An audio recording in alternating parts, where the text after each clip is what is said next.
종로로 출마하시는 것이 가장 전공법이라고 생각합니다.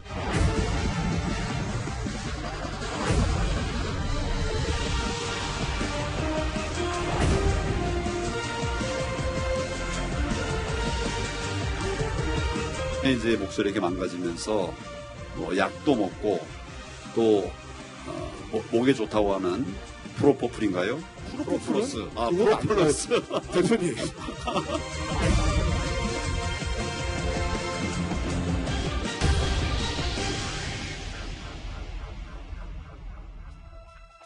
식당에 밥을 먹으러 갔다가 우연히 아는 사람, 특히 친한 사람을 만난다면 반갑기 마련이죠. 그런데 청와대와 자유한국당이 국회 정상화를 놓고 신경전을 벌이고 있는 이 상황에서 이 문제로 입씨름을 하던 두 여야 대표가 공교롭게 같은 일식당을 찾는 일이 생겼습니다. 한국당이 예의주시하고 있는 양정철 민주연구원장도 하필 또 이곳에서 점심 식사를 한 것으로 확인이 됐습니다. 이재명 차장, 지금 노래가 어쩌다 마주친 그대라는 노래가 흘러나오고 있는데 저희 PD가 잘 골랐네요. 자, 이런 우연한 만남, 이거 어떤 식당이길래 이렇게 한꺼번에 다 만난 겁니까? 국회 앞에 한 일식당인데요. 아주 국회 앞에 있는 그렇죠. 일식당. 국회 앞에 일식당인데 아주 공교롭게도 진짜 어떻게 보면 내년 총선에 가장 중요한 역할을 할 세 사람이 딱 만난 거예요, 전부 다. 아하. 뭐 알려진 것처럼 이해찬 대표 같은 경우는 지금 계속 조를 짜가면서 이렇게 장관들을 만나고 있는데 어제는 이제 외교 국방 통일, 그래서 외교 안보 파트의 장관들을 만났었고요. 그 식당에서. 그러고 나서 봤더니 황교안 대표는 또 김무성, 정진석, 중진 의원들을 만나고 또 식사를 했었고요. 또 그런데 같은 식당에 또 나타나는 게 또 양정철 민주연구원장입니다. 아이고, 요즘 제일 뜨거운 사람들이 양정철 다 한 자리에 원장은 모였군요. 또 이제 민주연구원 부원장을 임명된 이재정 의원 등을 또 만났다고 합니다. 그래서 뭐 다 서로 몰랐었는데 만나서 오히려 그 황교안 대표를 만나러 온 중진 의원이 기자들이 많으니까 물어봤다고 그래요. 도대체 누가 오는데 이렇게 모여 있느냐 그랬더니 이해찬 대표가 장관들 만난다 그래서 깜짝 놀랐다고 하더라고요. 여당 출입기자, 야당 출입기자들 한 자리에 다 모였겠군요. 알겠습니다. 자, 그런데 아쉽게도 다른 시각에 또 찾아와갖고 이렇게 막 인사하고 손잡고 뭐 그런 상황이 벌어진 건 아니었군요, 그러면.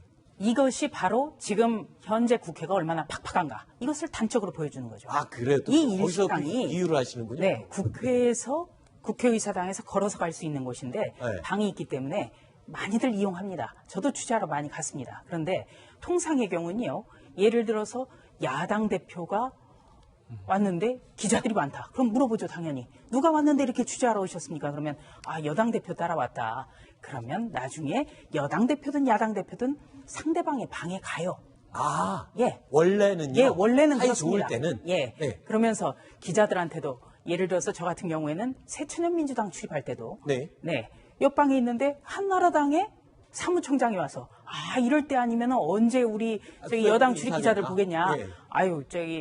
누구 의원님 오늘은 제가 밥값을 좀 내고 가겠다. 주로 이제 여당에서 많이 내죠. 김영란법 전이죠? 김영란법 전인데, 김영란법 뭐 하더라도 상대의 어떤 의원들이나 장관들 그럴 때일수록 밥자리에서 얼마나 더 유연하게 이야기할 수 있습니까? 그런데 그렇죠. 서로 누가 왔는지도 알 텐데도 왕래가 없었고 악수도 하지 않았다? 이것이 지금 국회를 현 주소를 그대로 보여주고 있는 겁니다. 그렇군요. 자, 이제 이게 만나서 되게 인사를 하고 이런 분위기가 연출된 게 아니니까 그냥 한 식당에 모였다. 이 정도로 이해를 하면 될 것 같습니다. 그러면은 도대체 각각 온 사람들이 어떤 얘기를 나눴을지가 궁금한데 전 제일 궁금한 게 이해찬 대표, 황교안 대표, 양정철 원장. 저는 이해찬 대표 쪽 테이블이 제일 궁금해요. 무슨 얘기가 나왔어요? 그렇습니까? 근데 사실 이해찬 대표가 무슨 말을 했을지 오히려 분명해 보이죠. 그러니까 이게 지금 아까 말씀드린 것처럼 전 장관들을 조를 짜서 5개 조를 나눴죠. 그래서 다 만나고 있는 거기 때문에 결국은 이해찬 대표가 대표 때 공약했던 게 당 중심으로 국정을 끌어가겠다 이런 얘기를 했었고 또 내년 총선이 가까우면 가까울수록 당 중심으로 선거를 치러야 된다 이렇게 강하기 때문에 결국은 이제 어떻게 보면 누군 내각 분기잡기다 이렇게 표현하는데 결국은 내각을 계속 만나서 어떤 이렇게 소통의 면을 넓혀서 거기서 뭔가 하여튼 내각과 당이 분리되지 않고 총선까지 같이 가자 뭐 이런 사인을 이제 분명히 보냈다 이렇게 봐야 될 것 같고요. 오히려 제일 큰 관심은 황교안 대표 쪽이 아닐까 싶어요. 그래요? 양정철 대표 원정만 하더라도 같은 이제 식구들을 만났기 때문에 앞으로 총선에서 민주연구원의 어떻게 보면 역할 이런 걸 얘기했을 테고 황교안 대표가 이제 김무성 의원하고 정진석 의원을 만났는데 사실 민경욱 이제 대변인이니까 따라갔다고 볼 수 있고 오히려 이제 두 사람과 사실 접점이 많이 없는 거죠, 황교안 대표는. 근데 황교안 대표의 지금 가장 큰 숙제가 어떻게 보면 중도를 흡수해야 되고 또 보수를 통합하는 이런 과제가 있기 때문에 결국은 어떻게 보면 이제 비박이라고 할 수 있는 김무성 정치적 의원을 만나서 좀 그런 외연 확대를 한 게 아닌가 이런 생각이 듭니다. 자, 이런 가운데 황교안 자유한국당 대표가 취임 100일을 맞아서 국회에서 토크 콘서트를 열었습니다. 2040 세대 민심 사로잡기에 나섰다는데 들어보시죠.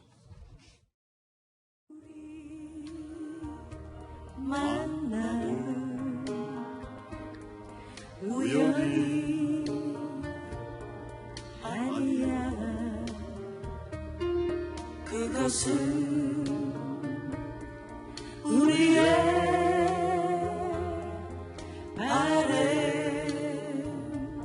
바램이었어. 아, 바보 같은 눈물 보이지 마라. 사랑해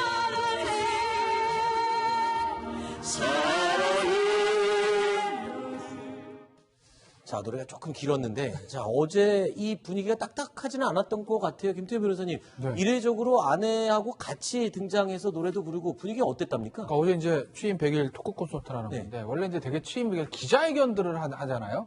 그러니까 기자회견이라는 건 사실은 형식 자체가 좀 딱딱할 수밖에 없어요. 근데 어제 이제 토크 콘서트, 요새 이제 사실은 정치인들 저게 유행이죠. 북 콘서트, 토크 콘서트. 뭐 저렇게 해서 부인이랑 같이 노래도 부르고, 뭔가 좀 부드럽고 온화한 이미지를 조금 연출하려는 것 아닌가. 그런데 네. 뭐 어차피 황교안 대표가 내년에 총선을 진두지휘할 것이고, 네. 그다음에 본인 또 개인적으로는 그 다음 대선에 출마할 뜻이 있지 않겠습니까? 네. 그렇다고 보면 저렇게 대중들과 만나기 위한 토크 콘서트나 북 콘서트 저런 자리를 이제 계속 만들어서 본인이 가지고 있었던 좀 강한 이미지랑 이런 것들을 조금 톤 다운 시키는 거는 뭐 알겠습니다. 좋은 방법이라고 봅니다. 아, 근데 2040 세대 사로잡기 위한 토크 콘서트였는데 부르는 노래는 5060 세대가 좋아하는 노래를 불러서 조금 아쉽네요. 저는 개인적으로 그게 아까 제일 먼저 눈에 띄었습니다. 노래보다는요. 네, 예, 먼저 노래보다는 이게 지금 국회에서 펼쳐졌다는 거예요. 네. 지금 보이는 장면이 국회의 한옥 건물인 사랑제 앞입니다. 그런데 여기에 참석한 사람들이 그냥 청년 2040이 아니라 한국당 당적이에요. 아, 저는 그게 참 아쉽더라고요.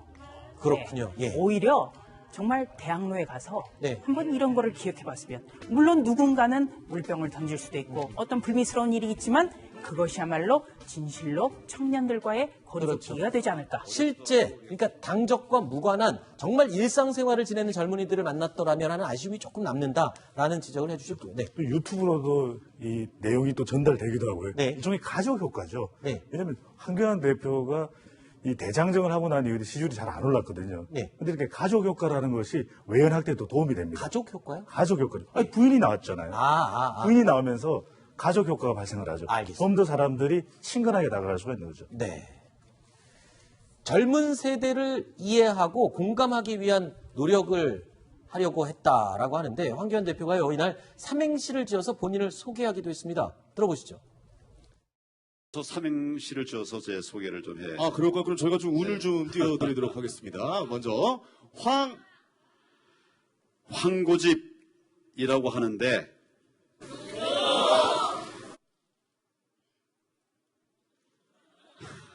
까먹으셨나요?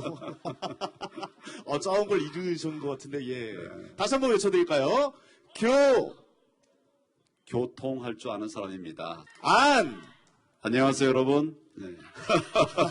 큰 박수 보내시기 바랍니다. 예.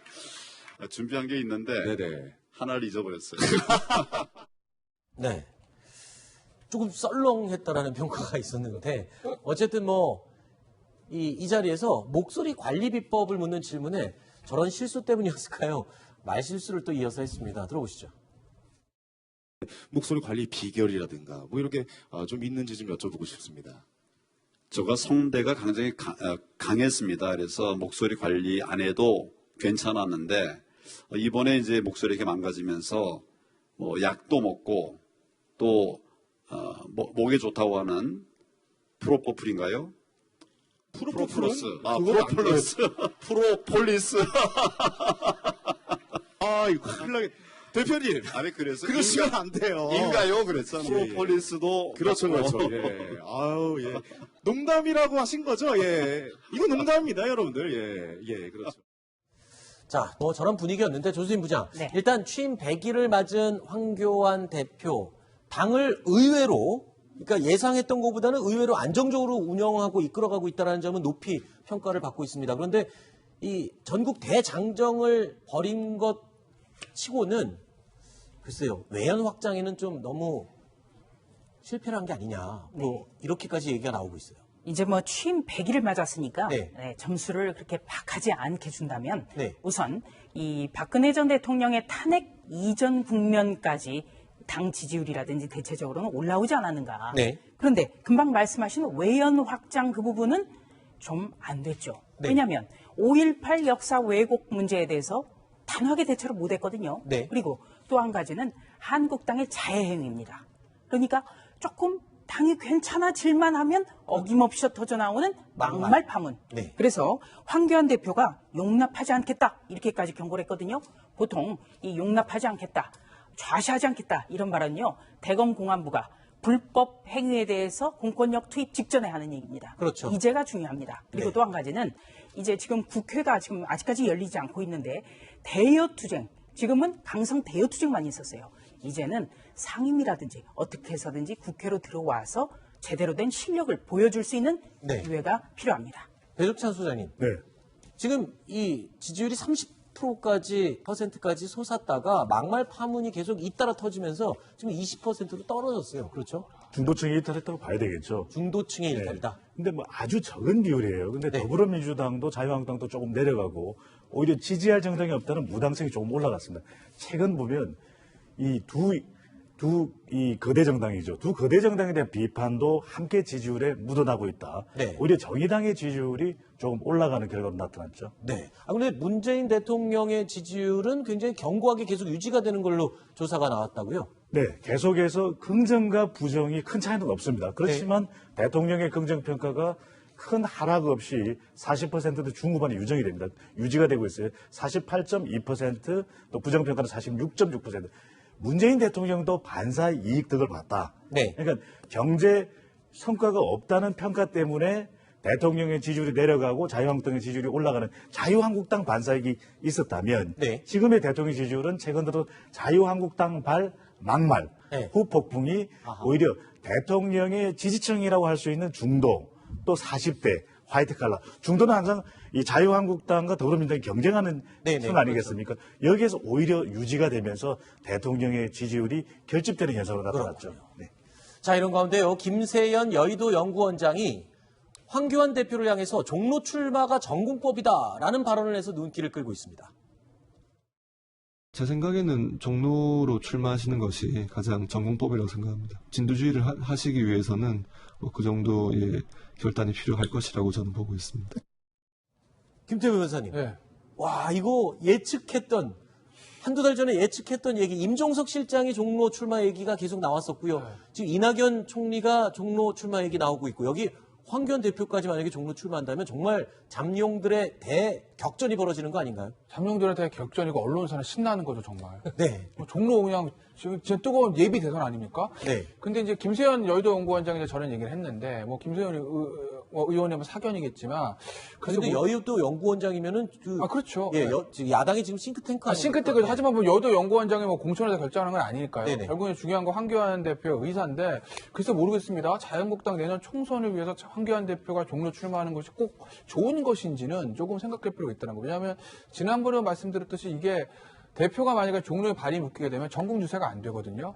만약에 이거 정말 만약에 가정해요. 김세현 원장이 어떤 생각까지 하는지는 제가 잘 알 길은 없으나 지난 2010년 총선 때 더불어민주당 보세요.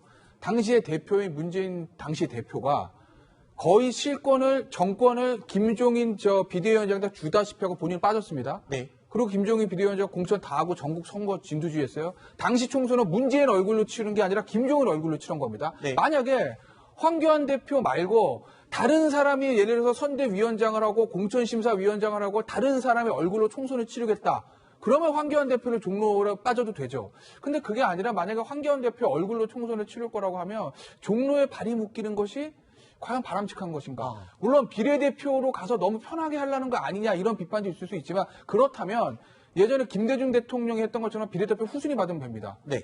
일종의 배수진인 거죠. 뭐 그런 방법도 있으니까 글쎄 어떻게 되는지 좀 보시죠. 네. 근데 이거는요, 김세현 여의도 연구원장의 전략적 군불대기예요. 아, 그래요? 지금 비례대표 문제를 어떻게 얘기합니까? 아하. 우선 패스트트랙에 지금 올라가 있고 아. 순위가 아무런 의미가 없어요, 지금. 그렇죠. 비례대표 산정을 지금 의원들도 방법은 못하는 다 건 바뀔 아니겠습니까? 텐데요. 그렇죠. 예, 그리고 한국당에서는 비례대표를 아예 없애자고까지 하기 때문에 네. 비례대표 얘기 못해요. 그렇다고 손을 뗄 수는 없는 거죠. 네, 알겠습니다. 그렇기 때문에 정치 1번지에 나갈 수도 있다. 이렇게 지금 군불대기 하는 겁니다. 알겠습니다. 내년 2월쯤 돼야 알 수 있습니다. 자, 그런데요, 이 황교안 대표의 종로 출마에 대해서 박지원 민주평화당 의원은요, 그 가능성을 아주 낮게 보고 있습니다. 만약 국회의원 출마해가지고 낙선할 경우에는 대통령 후보가 되기가 힘듭니다. 노무현이 아니에요, 황교안은. 그렇기 때문에 저는 비례대표로 당에서 그렇게 추대를 하면은 전국 선거를 지휘하기 위해서 대표는 비례대표로 간다 하는 구실을 만들어 나가는 것이 아닌가. 네, 아직 아무도 모릅니다. 좀 더 지켜봐야 되겠죠. 이런 가운데 한국기독교총연합회 대표 회장 전광훈 목사가 문재인 대통령의 하야를 촉구하는 시국 선언문을 발표했습니다. 논란이 지금 굉장히 커지고 있습니다.